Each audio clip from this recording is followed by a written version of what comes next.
going up.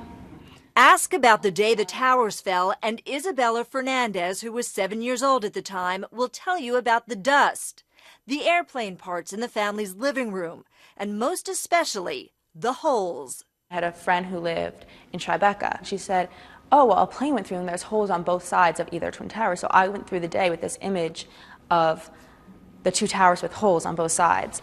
Now 17 and a senior at a New Jersey all-girls prep school, Fernandez is experiencing 9/11 in a new way.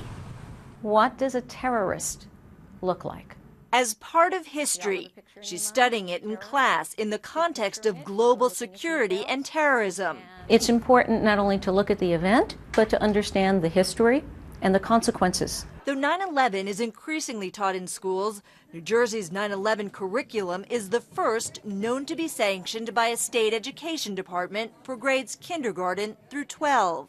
With more than 100 possible lesson plans on the subject, younger kids may learn about bullying and power, while older ones study topics like the allure of terrorism, its history, grieving, and also remembering. Having a stereotype in general is a negative thing. It was developed by educators like Reba Petratus. How can we make this world a better place that future generations can live in peace? That was a major request coming out of the families of 9/11 when they asked us to write this curriculum.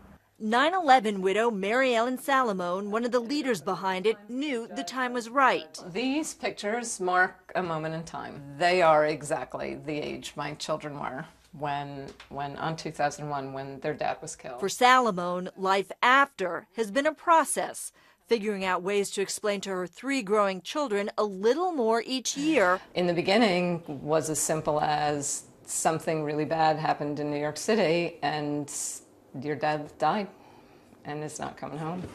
2 years ago, with her eldest son heading to high school, she showed her kids video of the attacks. Winston, hold on just a moment. We've got an explosion inside. It was horrifying for them to actually see it for the first time. You don't think of it as history. You don't think of it as something that happened in the world. You think of it as more something that happened directly to you. And that's exactly the mindset Salamone is trying to change.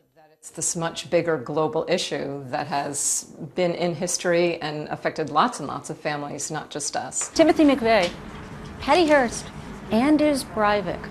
Terrorism isn't 9/11. That's what we know of it because that's what we've grown up with as far as terrorism is concerned, but that's not what it is. Learning about terrorism in the hopes of trying to prevent it.